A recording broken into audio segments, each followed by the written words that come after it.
반갑습니다. 락터 이재준입니다. 최근 들어서 아침 저녁으로 바람이 이제 조금 서늘해진 것 같습니다. 그래서 저도 이제 운동하러 조금씩 걸어 다니고 할 때 찬바람도 불고, 산에 올라가서 능선을 타고 걸을 때는 제법 시원한 바람이 어떨 땐 추울 때도 있고 그렇습니다. 그래서 요럴 때 이제 이 핑계 저 핑계 대지 마시고 산모분들은 또 열심히 운동하시기 바랍니다. 자, 오늘은 외래에서 안타깝지만 임신이었다가 유산이 되시는 분들이 많습니다.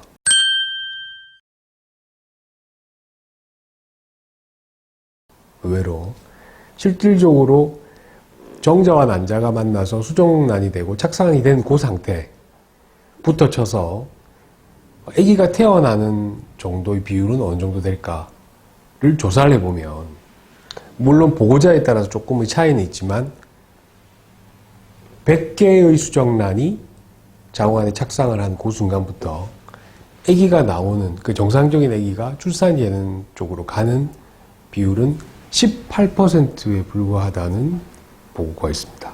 그 말은 거의 80% 정도는 소실되거나 유산이 되거나 또는 조산이 되거나 여러 가지 문제로 이제 사라진다는 이야기죠.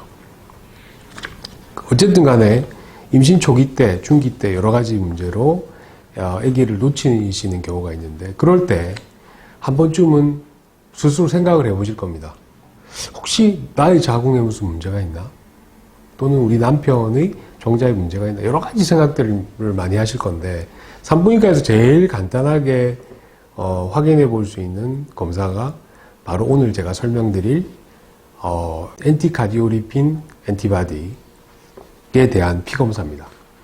사실은 이 항체가 이제 증가되어 있으면 습관성 유산 또는 조산을 일으킬 수 있다고 되어져 있습니다. 그런데 무작정 엔티카디오리핀, 그러니까 이걸 한국말로 바꾸면 항인지질 항체 증후군이라고 보통 이야기하는데, 항인지질 항체 증후군은 항인지질 항체만 가지고 있다고 해서 저희들이 진단하지는 않습니다.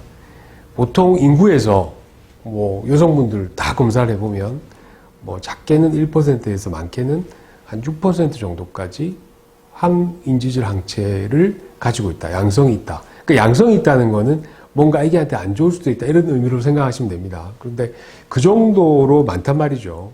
그렇다고 해서 그 항인지질 항체가 있는 것만으로도 무조건 항인지질 항체 증후군이라고 붙이지는 않습니다. 증후군이라는 것은 어떤 증상이 같이 동반돼야 되죠. 예를 들어서 남성 같은 경우는 혈전이 자주 발생합니다.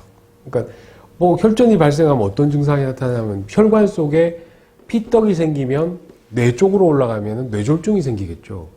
그리고 심혈관계로 올라가면 심혈관계 쪽에 문제를 또 만들 수도 있습니다. 그리고 여러 가지 허혈성 발작이라든지 이런 것들을 만들 수도 있고, 이제 여성에 국한돼서 본다면은 여성은 조금 전에 설명드렸던 그런 혈전 증상뿐만 아니라 혈전이 생기면서 임신 초기나 중기 이전에 유산이나 조산에 영향을 주는 것으로 되어져 있습니다.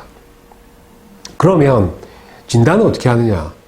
임신 10주 이전에 연속으로 3번 정도의 유산이 있거나, 임신 10주 이후에 한 번의 유산이 있는 경우, 그리고 34주 이전에 조산을 했던 경험이 있는 여성들 중에서 항인지질 항체를 가지고 있는 여성은 항인지질 항체 증후군이라고 붙일 수 있습니다. 그러니까 제가 다시 한번 설명드리면, 항인지질 항체 피검사를 해서 항체가 있다 하더라도 무조건 항인지질 항체 증후군이라고 이야기하지는 않습니다.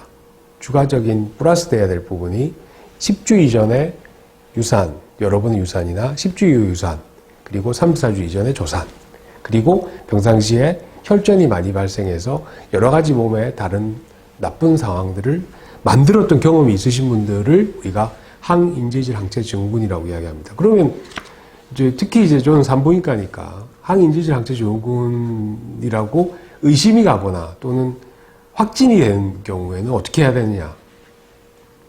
그대로 뒀을 경우에는 임신 초기 때 유산이나 조산을 일으킬 가능성이 있겠죠. 그래서 여러 가지 방법들을 씁니다. 제일 간단한 방법은 제가 예전에 제 유튜브에 한번 설명드렸던 아스피린, 저용량의 아스피린을 복용하는 방법, 이 혈전을 방지하기 위해서 그렇죠. 그리고 조금 더 이제 세밀하게 들어간다면은 이게 혈전이 생기는 거니까 항응고제를 투여를 하면 되죠. 보통은 임신 기간 중에 항응고제 중에서는 헤파린이 안전하기 때문에 보통은 헤파린 투여를 합니다. 그래서 헤파린 투여를 우리가 하면서 혈전을 방지를 하면 초기 때 유산이나 중기 이후에 조산을 어느 정도 예방할 수 있는 것으로 되어져 있습니다. 그래서 한 번쯤 혹시나 이제 자기가 임신 초기 때 몇 주 때 언제 조산이 됐거나 이런 아기를 잃어버린 경험이 있으신 분들, 한 번 아니라 두 번, 세 번, 그런 분들은 한 번쯤은 혹시나 내가 항인지질 항체 증후군이 아닌가, 그리고 만약에 항인지질 항체 증후군이라는 진단을 받았다 그러면 그 다음번 임신 전에 담당 선생님과 상의하셔서 여러 가지 적절한 조치를 받으시면 충분히 임신과 출산에 성공하실 수 있지 않을까, 그런 생각을 해봅니다. 감사합니다.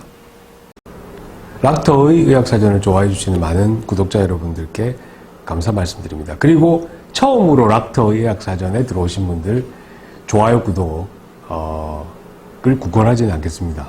하지만 여러분들이 좋아요, 구독은 제가 락터의 의학사전을 만드는데 굉장히 큰 힘이 됩니다.